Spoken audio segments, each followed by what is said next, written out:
Right now, for the middle class of the world, we're in a crash. It's going to collapse. You should be very worried. The rich don't work for money. Don't you touch that stuff. They have money working for them. Very big difference in mentality here. The game the bankers and the rich play is different than what they teach you in school. All over the world, what does school teach you about money? And the answer is nothing, and that's not a mistake. You couldn't learn very much here. We've been here before. Whereas schools don't teach us economic history. So what happens to the average person in a financial crash, they don't know what to do. And so if someone's listening to us that's stuck in that poor middle class trap and they hear it's their fear that ultimately is keeping them from that, that's a hard thing to hear, Robert. But you're going to give them the information about what they can do if they can get out of that fear. You don't know if something is an asset or a liability until you can see which way the cash flows. So a house, is it an asset or liability? Well, if it's taking money from your pocket, it's liability. And that's what the game is kind of hardwiring into your head. Humanity is evolving, and you have to ask yourself, what does God want done in the evolution of life? I don't think God wants people to be poor. I think God wants evolution. He wants everybody to enjoy wealth, not just the rich. So most of my thoughts on a daily basis is how can I serve more people, not how much money can I make. The more people I serve, the more effective I become.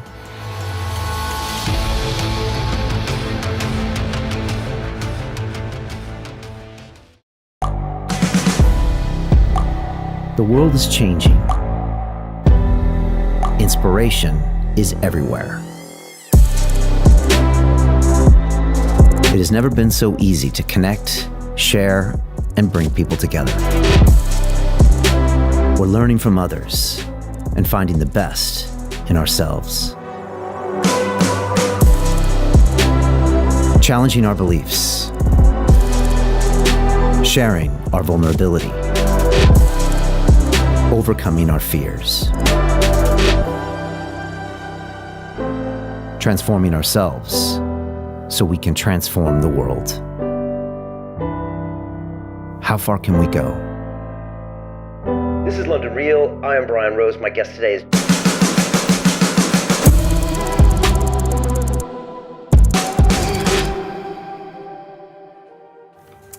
I was super excited to have Robert Kiyosaki back on London Real for the third time.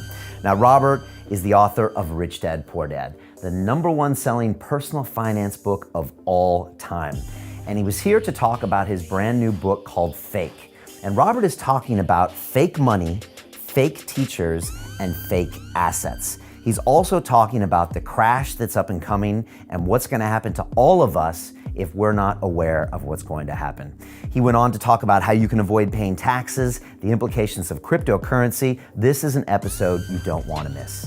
But I was also super honored to participate with Robert in America's first weekly cash flow summit. It's a brand new way of making money.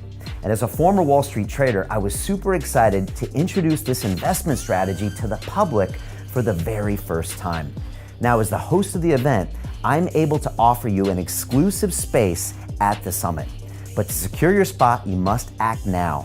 So click on the link below or go to londonreal.tv/cashflow and secure your spot.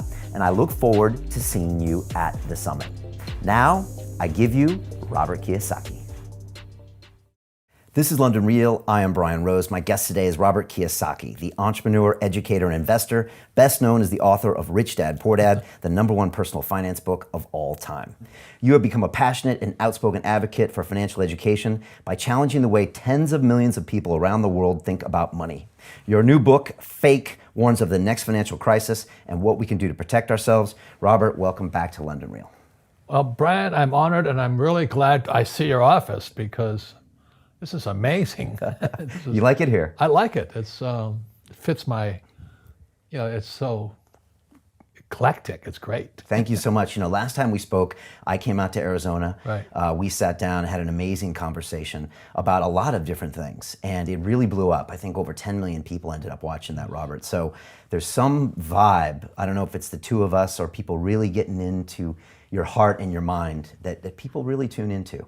And it's people of all ages. So I'm super excited, to sit down here with you.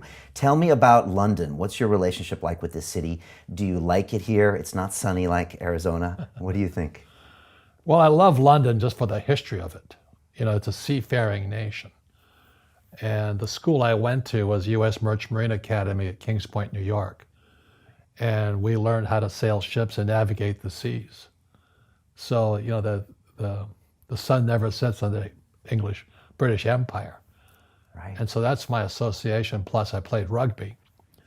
And I remember coming to Twickenham for the Rugby World Cup. I think it was in 27, 8, whatever it was. And it was like, my God, I'm here to play, for rugby, because rugby started here in London, in England. Yeah. So I had a lot of fond memories.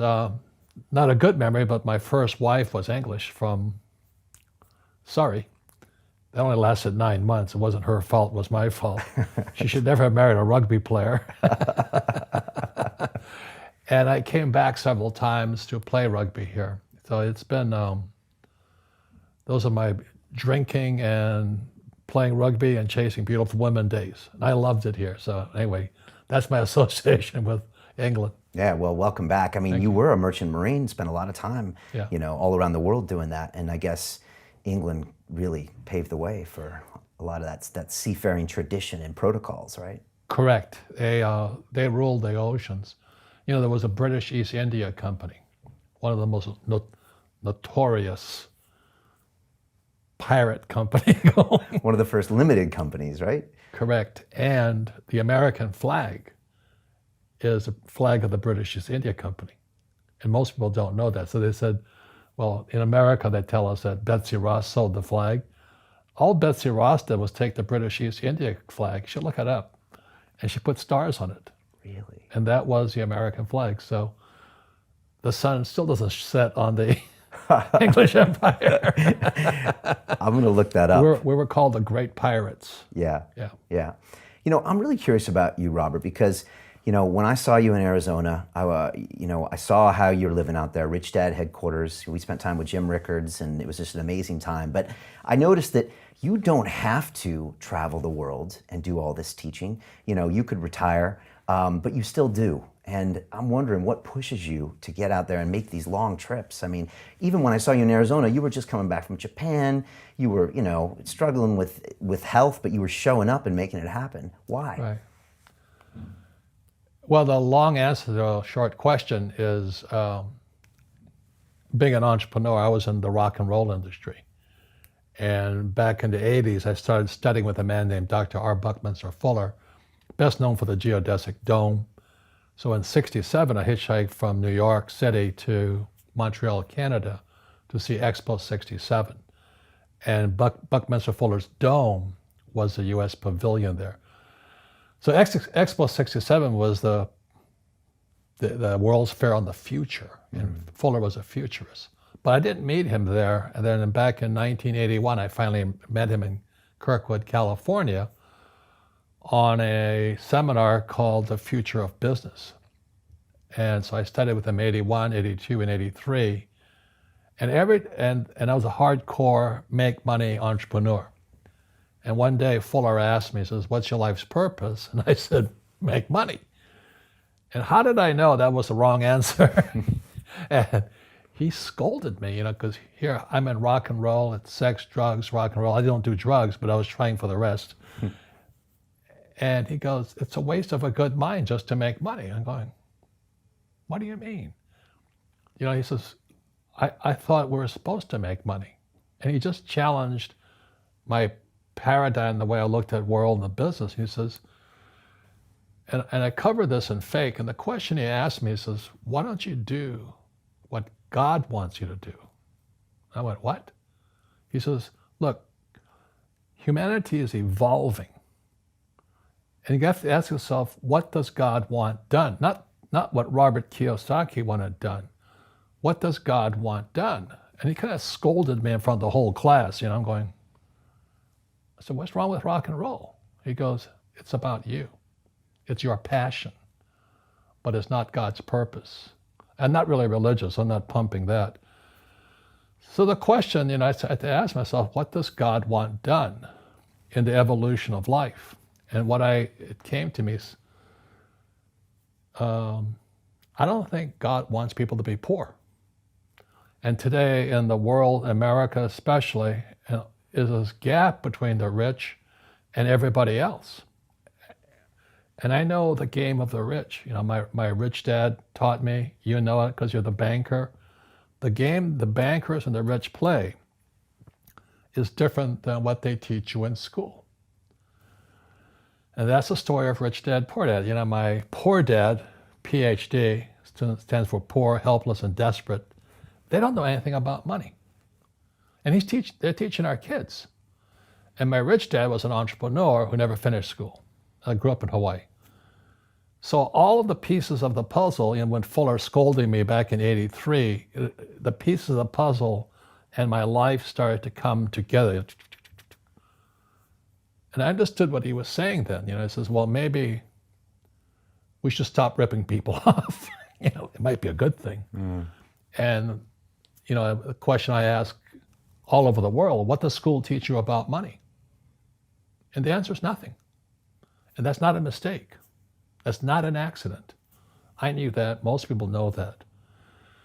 But the way to keep the poor and middle class working hard is never teach them what the rich know. So if you read Rich Dad, Poor Dad, which came out in 1997, it's what the rich teach their kids about money, the poor and middle class do not. And I had already retired. I made enough money at 47, so I didn't have to work again for the rest of my life. And I said, now what do I do with the rest of my life? And so that's when I came out with Rich Dad, Poor Dad, the cash flow game, because poverty hurts. I don't like it. And I don't like that our academic system's so corrupt. We know the banking system's corrupt. We know politics is corrupt, but academics is just as corrupt. So I just said, well, if exactly as Fuller said, what does God want done, not what I want done. Martin Luther King said it another way. King says, I just want to do God's will. So that's what I cover in Faith. What does God want done? You're giving me weird flashbacks here, Robert, because for 20 years of my life, I was in banking, trying to do what was good for Brian. Right. But honestly, the last 8 years has been London Real, and this is definitely what God wants done. Yeah. And it's a complete... Education. Yeah. But you'll never get this on CNBC. Right, because it doesn't play in with the whole structure that you talk about. Street. With Wall Street, right. And the fact that it's corrupted our academic institution, that kind of makes you mad, doesn't it? One thing if it's the banking and the politics, but this is where we send our children and we trust them to do the right things for them, and yet they're being not taught something so fundamental. Like you asked your dad when you were a kid, Dad, you asked your teacher, when are you going to teach us about money? And it was just... Never. Never. And they never will. So anyway, so that's why I keep going. That's why I appreciate, your support of my work and time and all this, because somebody, without guys like you, nobody'd hear about me. I was on CNN calling the crash of 2008. I said, Lehman's going down. You can check it out. I said to Wolf Blitzer, Lehman's going down. And he goes, oh! And he got kind of flustered because they're not allowed to say stuff like that. Right. And we had Gene Chatsky, who represents Wall Street, the mutual funds and 401k guys. She goes, so they don't want what we know out there. So that's why fake is fake money, fake teachers, fake assets. And the asset part, where that comes from. It's the City of London, Wall Street, the derivatives markets, LTCM, long-term capital management records. And all of us that know are kind of getting out. That's why I love Jim Rickards. I had dinner with him the other night. That's why we're talking. This is what's really going on. But our school system will never tell us that because they're part of the process. Fake money, fake teachers, fake assets. They're all one scenario. And that's what Bucky Fuller's kind of inspired me to do back in '83. He says, you know something. What do you know? Share it. What does God want done? Or as Martin Luther King says, I just want to do God's will. So what drives me on in my health is not the best, but the will, the spirit keeps me on. And you're still publishing books. You got another one on the way. You're going from here to Poland to Romania to South Africa to Japan to. It's a powerful pace. I want to get into what we talk about in Fake. Yeah, but CNN never invited me back after that either. And I can imagine. I mean, I was telling you earlier when I was in banking here in London, Lehman was one of my clients. Right. So there were 5 traders over there that I got to know really well over 5 years personally. And to suggest that Lehman would have gone bankrupt even 6 months earlier, it's sacrosanct. Yeah. Not to mention from a network that probably gets a lot of advertising dollars from blah, blah, blah. Yes. And then I watched it happen on a Sunday night. I was telling you, I got a call at home from one of the traders said, "Are you coming into work?" I said, "It's Sunday night." "I'm not." And he said, we're melting down now. We need you in because we have to undo all of our transactions now. And they walked out with cardboard boxes. Right.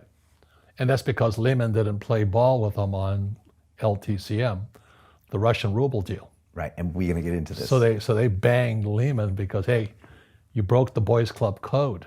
It's a nasty business. Yeah, and you talk about that in the fake assets, and I want fake money.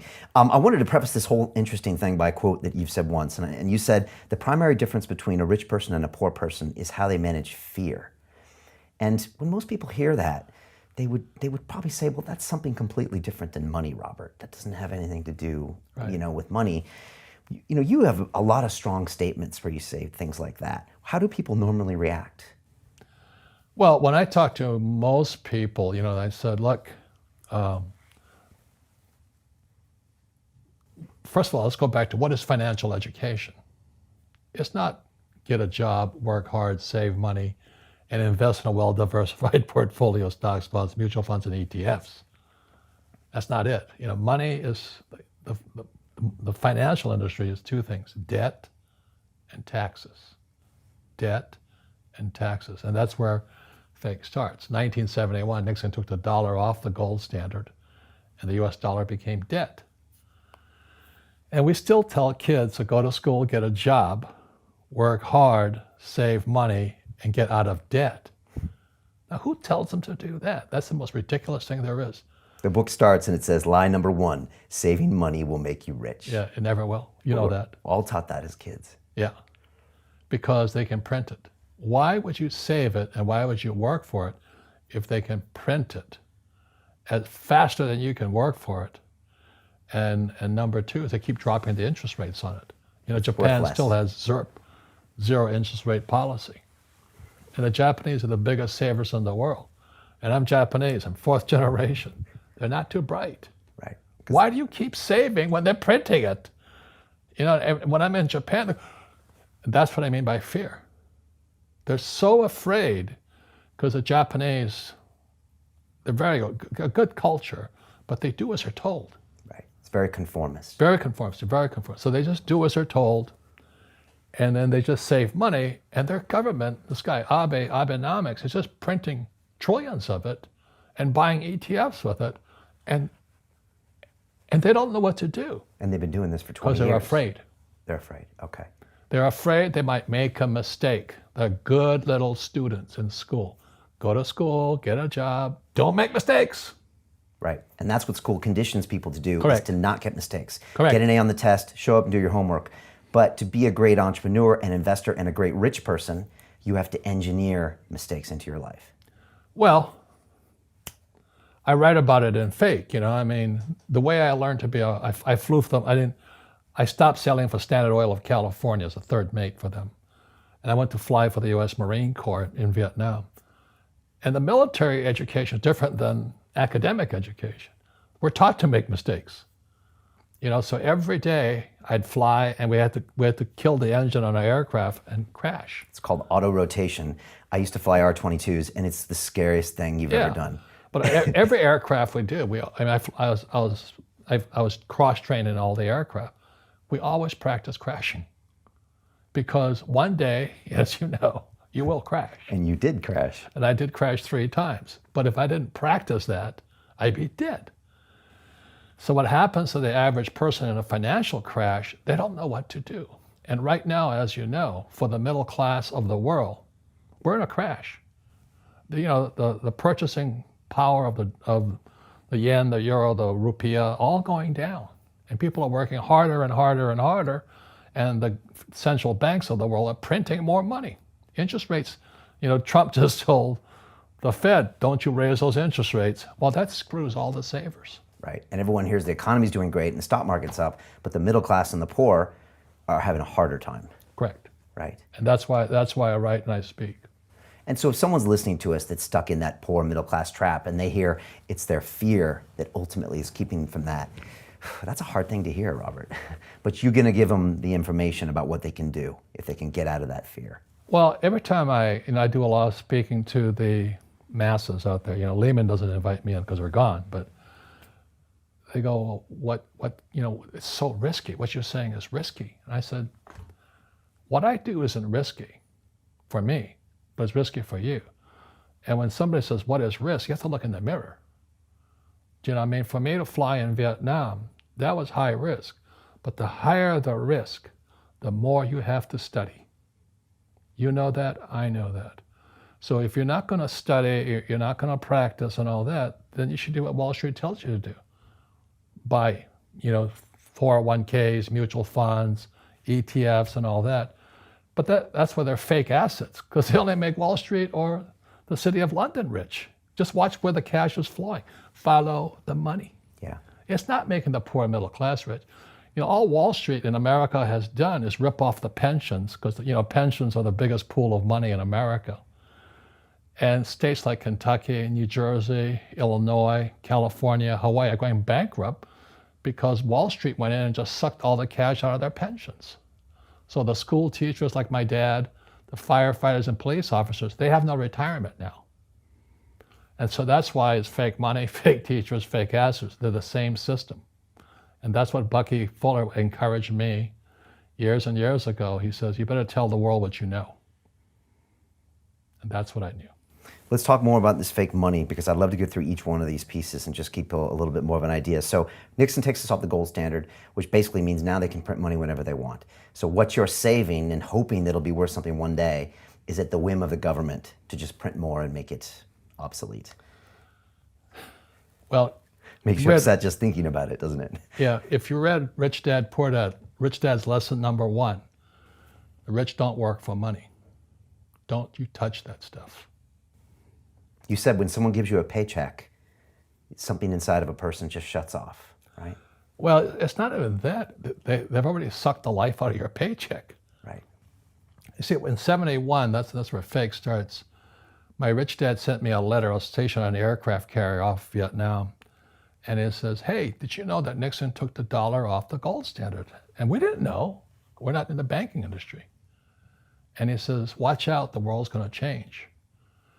So by the time I got the letter, it was 72. And then my co-pilot and I said, well, what does gold and gold standard mean? Because we didn't know. Was illegal for Americans to own gold in 72. Imagine that. Wow. That's how powerful gold was. And the more I researched it, the more I found out. So my co-pilot and I, where the book starts, fake starts, we fly behind enemy lines to go look for gold, which proves Marines are not that smart. You were quite a wild one, weren't you, Rob? Yeah, we went to look for gold, and we're standing in front of this little Vietnamese woman who's the broker for the gold company, and she's selling this little cubes, little nuggets of gold. And then, gold was 35 an ounce. It was now pushing 50 an ounce. So I figured, well, she's behind enemy lines. We're behind enemy lines. I can negotiate a deal. And she's a little tiny woman, little red teeth, because they chew beetle nuts all day long. And I go, I'll give you $40. And she goes, ha, ha, ha. So what is she laughing about? We're behind enemy lines. I got US dollars. She goes, ha, ha, ha. And then I realized she knew more about money than I did. I don't think she went to Harvard. Do you know what I mean? She knew that this was worthless. The gold was worth more than my dollars. And that's where the fake money comes from. And then I got curious. Okay. So even she knew, with very little education behind enemy lines, that the gold was a real asset. It's called spot, right? Right, spot price, yeah, as they know. All over the world, guess what? Same price, right? Yeah, it's the same price. Behind enemy lines, same price. And I'm going, So why did they take dollar off the gold standard? And what does this mean? What don't we know? And it followed with my rich dad. The pieces of the puzzle kept falling into place. So what that meant was in 781, they could print as much money as they wanted.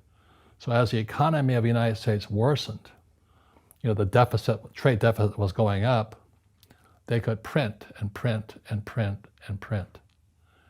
So that's why when you read Fake, it says, the people that are being screwed today are the poor and middle class because they work for money. The banker friends, they're not working for money. They have money working for them. Yep. Right. Very big difference in mentality here.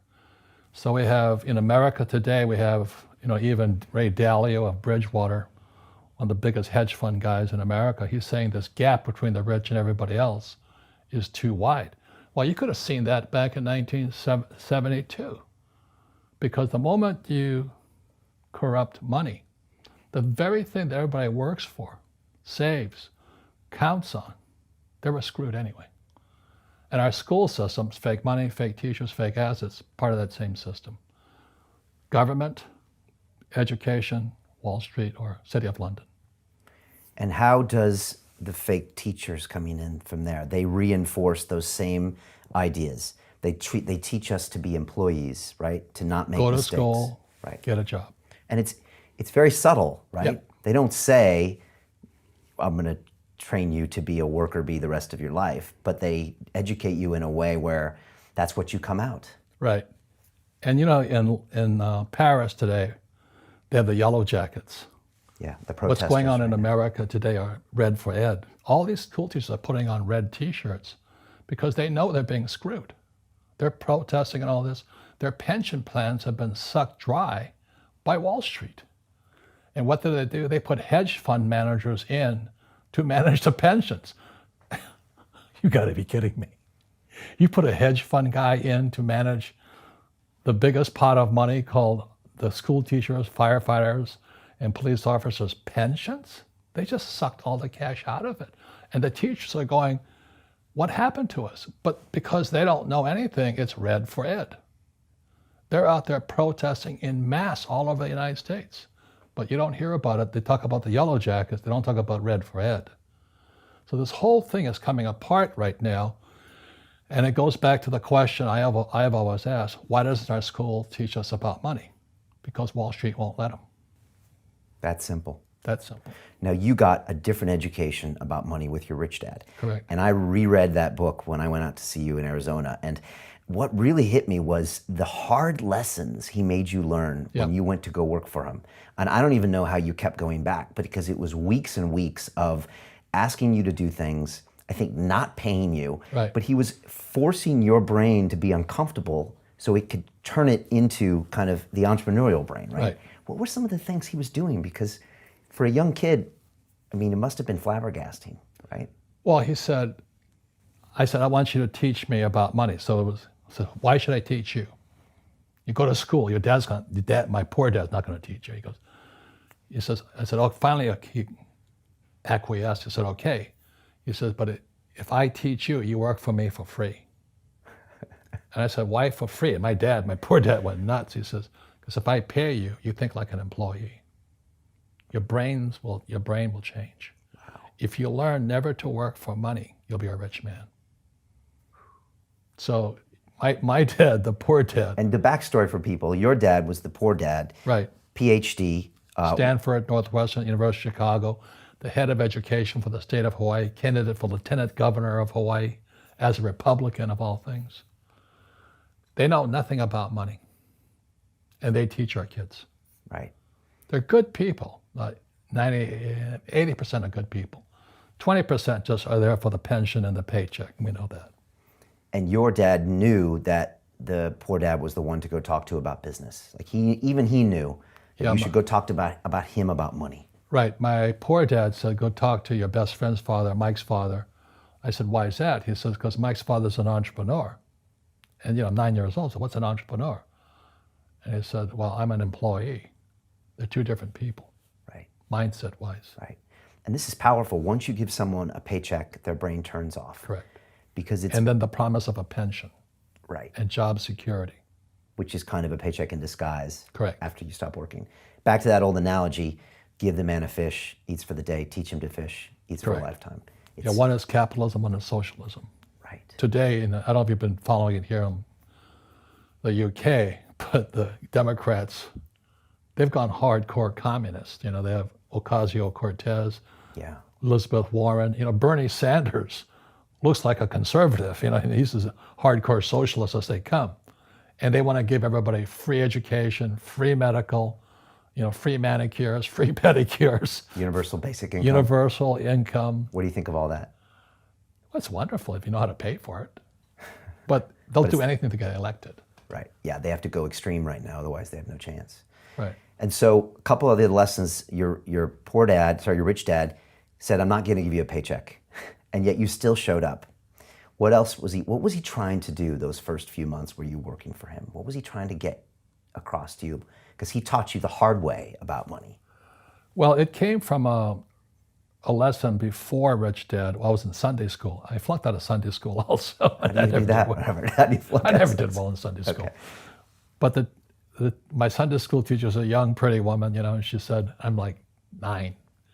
And she goes, why were the 3 wise men wise? You know, I go, because they were rich. You know, they gave the swaddling Jesus gold, frankincense, and myrrh. So they had to be rich guys, I said. And they know commodities as well. Yeah, good idea. And she goes, no, that's not it.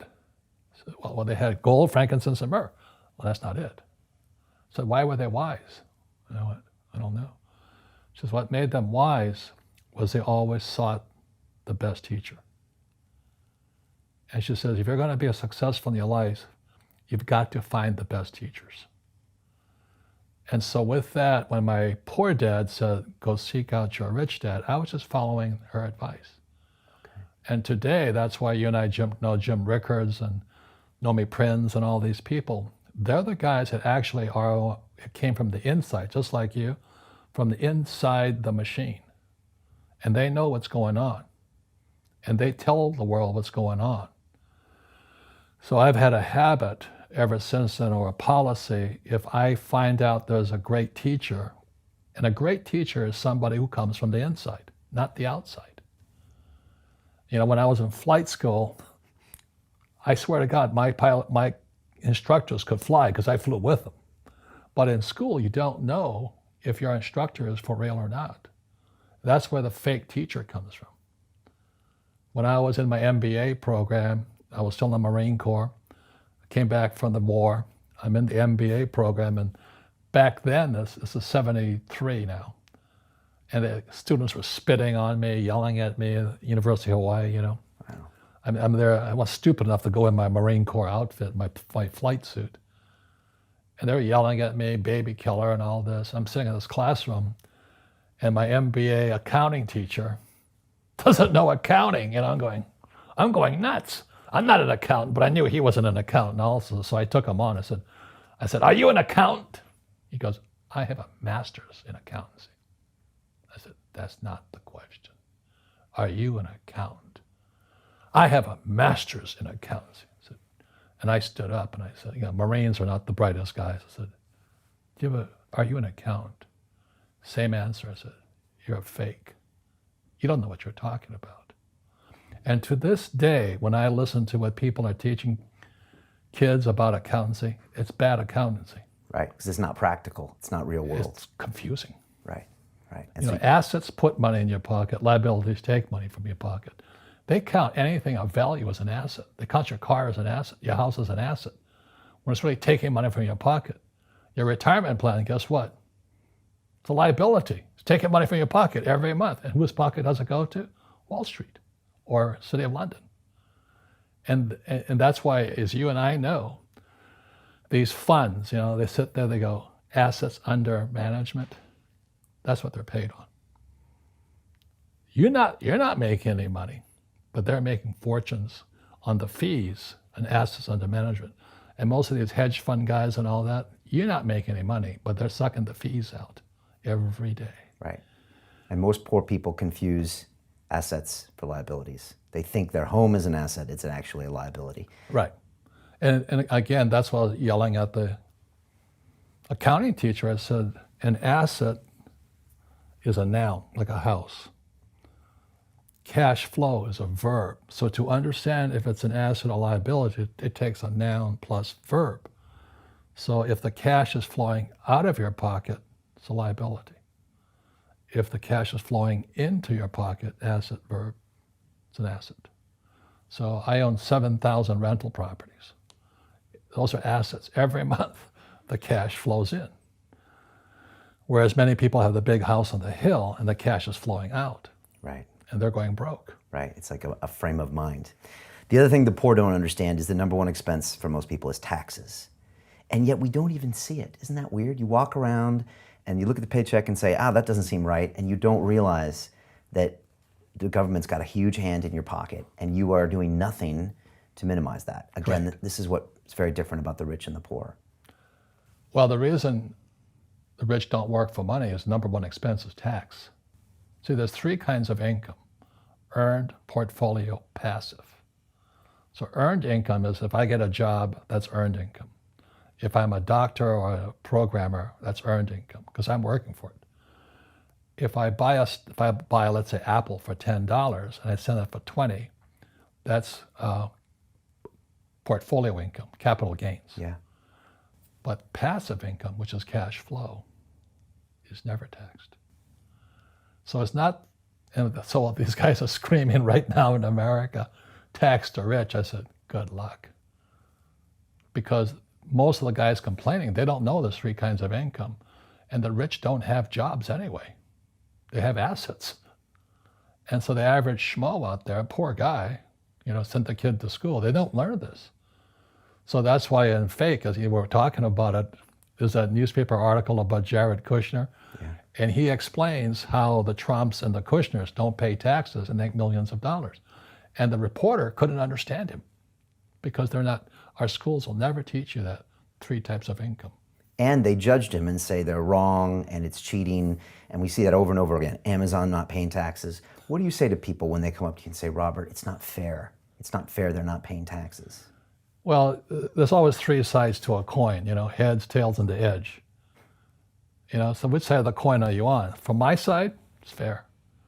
But this is the difference. Everybody can do the same thing I do because the tax laws are for everybody. We don't say, well, the tax laws are only for the rich. No, the tax laws are for everybody to use if you have the right financial education. And the reason I'm an advocate of financial education, without that education, you'll have to pay taxes. You see, very few people will buy what I do, make $1 million and pay zero tax. That takes, and my rich dad taught me that playing Monopoly. That's how it started, 4 greenhouses, 1 red hotel. Or the McDonald's formula. I write about it here. McDonald's, Ray Kroc. Yeah. McDonald's is in the real estate business. So they sell hamburgers, but they buy real estate, so they pay no taxes. This guy Bezos, he's $16 billion. How much tax did they pay on that $16 billion? Zero. And that's all legal. Anyone can do it. Everybody can do it. Most people lack the education. Correct. So Jared learned about money when he was a kid by watching his father, by watching these people invest in real estate, and said, wow, not only do you get to make the money, you get to keep the money. That's a big problem a lot of people don't understand. Look how much money I made, but how much did you keep? Because that could be half. How much tax did you pay? Right, what tax did you pay? And so you always say, this is the law. The law is true for every citizen. You can do it, but most people just don't do it. Sometimes, like you said, they don't have the education, because you need to have a plan if you're going to go do risky things. Well, it's not risky. I mean, to me, what's risky is having a job and paying taxes. Yeah. And saving money because they're printing it. That's the worst thing of all. And that's why there's fake money, fake teachers, because the teachers they don't know it. Right. And fake assets, because Wall Street or the City of London or Lehman Brothers or Goldman and all, they're not going to tell you this. Yeah. How are there billionaire bankers today? Aren't they supposed to be watching your money, Yeah, I want to talk about that. You said in here also, the greatest asset you have is your mind. What does that mean? Well, because money doesn't exist anymore. Inside Fake, I cover the infinite return. When I came back from Vietnam in '73, January of '73, My poor dad said, "Get your MBA." And my rich dad laughed. And so I asked my, Why did he laugh? I do?" Why did your rich dad laugh? He says, "Because you're going to turn out to be an employee. Who else hires guys with MBAs?" You know what I mean? He was just pragmatic about it. He says, "If you really want to be rich, take a class on real estate." And I said, "Why is that?" He says, "I didn't know at the time, but once you understand real estate is based on debt." And he says, "You will learn how to use debt as money," because that's what happened in 71. The US dollar became debt. Right. So once you learn how to use debt as money, you can never say, "I can't afford it." You see, because the banks will give you, so the banks, after the crash of 2008, the banks gave me $300 million tax-free to buy real estate that the idiots had lost. I hate this, and they were idiots because the prices were so high. Why would you buy it at the top of a market? Don't you know that's going to crash? Oh, no. This is, that was the subprime, was the derivatives market, the MBSs and all that stuff, had driven the price of real estate so high, and the rest of us were just waiting. And then when the whole thing came crashing down, all this real estate was now available, and they needed, the Fed and those guys in the Treasury needed guys like us to go in there. So Wall Street gave us hundreds of millions of dollars to mop up all that real estate these guys had lost. Now, it's fair because everybody could do it. Right. So, when I asked the average guy, I said, why don't you use debt? They can't even get a loan because their scores, their FICO scores, I don't even have them here, are so bad. Right. So that's what's going on in the world today. It's fake money, fake teachers, fake assets. The school teachers will never tell you that because they don't know it. My poor dad never knew that. And they think the rich are crooks. The rich just play by different laws. The rules are the same, but you have to do what the government wants you to do. Talk to me about these fake assets and what do people have to know about them? We were talking about my history in the crisis. I remember in '98 when the Russian ruble crashed. Yeah. Jim Rickards, our friend, was at Long-Term Capital Management. Yeah. I was trading derivatives at Bankers Trust and the First National Bank of Chicago. Yeah. And I saw them out there, and everybody wanted to do business with Long-Term Capital. It was a big hedge fund, and it nearly went bankrupt. But LTCM nearly took down the world economy. Yeah. One hedge fund with these quote-unquote fake assets. Well, because nobody took into counterparty risk to it. Right, and they were highly levered because they were these rocket scientists, right? They were Nobel Prize winners. Yeah, Nobel Prize winners, Myron Scholes, and then one of the big guys from Salomon Brothers. John Merriweather. Yeah, Merriweather, who was in that book, Liar's Poker. Yeah. They went out there, and on their reputation alone, they didn't have the balance sheet to back it up. They got 20x leverage, 30x, 40x, 50x leverage, and they had massive positions. And when the ruble moved and markets moved, not only were they about to go bankrupt, but all the institutions that had lended money to them were about to go bankrupt. The counterparty. Yeah, the counterparty. And I saw this happening, and it was pretty crazy. Yeah. But how can you explain that to people, and then what do they need to know about fake assets to protect themselves, especially from this upcoming crash or crisis that's going to happen? Can I give you a very simple... Please. Okay, I think I got it. This is, because I like to, Rich Dad is important because I keep it simple. Okay, this here is a balloon. So in 1971, Nixon took the dollar off the gold standard. So what did that mean? That meant the U.S. government, the U.S. Treasury, could now print money. So the U.S. Treasury would sell a bond to the Fed. Over here would be the Bank of England, Bank of Japan, ECB, and all this. So in 71, it was the U.S., not anybody else, basically screwed the world economy. So rather than fix the economy, they just did this.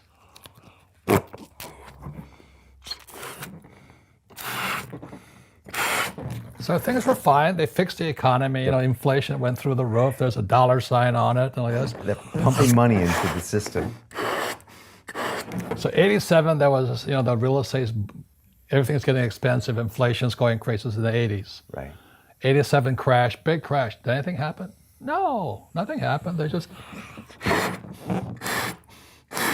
So 87, it went like this, and then there was the LTCM plus the Southeast Asian crash, the Rupiah crash and all this. Yeah, in the end of the 90s. So what did Greenspan do? It was a Greenspan put, right? He says, oh, don't worry. We'll give the banks all the money they want so you won't crash. So the banks and Treasury and the central bank, the Fed and Bank of England, they're like keeping this thing on. So everything's inflated now. They're pushing money into the system to prop it up every time. Fake money. Fake money. This is fake money Right. going in. So then in 2000, the dot-com crash hits, goes. So Greenspan kind of panics and he says, oh my God, we better keep this thing going, because that was a pretty big pop, you know? Yeah, I was there. So 2008, that's when everybody was into derivatives and, you know, pumping this baby up. And it did nearly come down. We had some Lehman came down and Bear Stearns was wiped out. And it was like this. So what did Bernanke and those guys do? More. So after 2008, they just kept pumping it, and it's getting worse. So now we have the stock market, this one area of the economy, all-time highs, floating on fake money. Real estate, I mean, I don't know how people can afford to live. You know, in New York, I was looking at a condo for $55 million. You know, real estate in Silicon Valley, you can't afford to live there. And then all these companies started borrowing money, so the economy's good, and you know, unemployment's low and all this. They say there's no inflation, but have you seen the price of food, real estate, and student loans and medical? It's a bubble, you know? So now what's going to happen is the baby boomers, my generation, are going to start to retire. There's no money there. Social Security is broke, pensions are broke, the students are broke. You know, they're screwing everybody with debt. So let me ask you a question. This is called... This is making me nervous. I know. This is called, not economics, this is called bubblenomics. But they'll never teach you this in school. And why do they keep printing money? Because they want to save something. Because it's an addiction. You know, this is like heroin. The moment you take that one hit, they say, okay, I'll quit next week. And the economy gets worse, so they go, Trump gave us a tax cut in America. This thing gets bigger and bigger and bigger. So what happened in 2008, they stopped it by printing money. So they call it the Great Recession. But they didn't really fix anything. Right. You know, derivatives went from 700 trillion to 1.2 trillion today. Twice as much. And that is net. You know, doesn't tell the whole story. So when the recession hit, the PhD standard came in. That was Bernanke, you know, and then Yellen. The PhD said, they have PhDs. Well, it's no different than long-term capital, LTCM. They had Nobel Prize winners, people like my poor dad, academics, you know. So anyway, this is what's going on in the world economy today. So the baby boomers are going to retire now. Student loans are bust. So do you have to be an economist to say what's going to happen? Because we're fighting a 12-year war now. Entitlements are going through the roof. National debt to GDP is 109 in America, 109%. 90% is too late. We have to keep printing now. So this is called bubblenomics, and this is what's going to happen. Got it? I got it. Is that economics 101? Scary stuff. It's happened throughout history. And that's what I would teach. To continue watching the rest of the episode for free, visit our website londonreal.tv or click the link in the description below.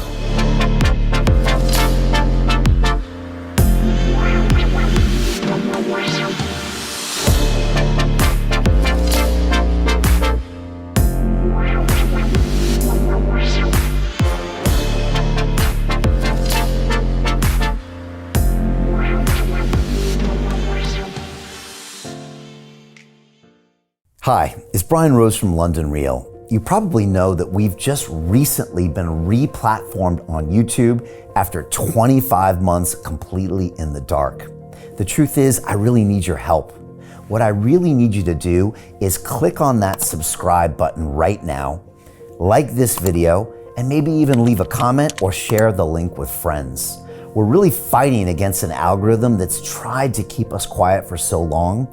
And the more subscribers we have, the more people watch our content, the better guests we can bring you, the better content, and we can continue transforming lives. We've been doing this for 14 years now. I want to do this for another 14 years, but I really need your help. So click on that subscribe button, like the video, leave a comment, share this, and we're going to continue to bring you more and more great content. Thank you. Most people will never see this opportunity. Dubai luxury transformation projects have historically delivered 40 to 90% annual returns. That is incredible. These were once reserved only for insiders with access. I spent 15 years on Wall Street and I learned this: the biggest returns always go to the people who get the call first. Now, you finally can. We've just received a brand new project with major upside potential. Allocations move fast. Click the link, apply now, and speak to my team. This is your chance to see what others never will.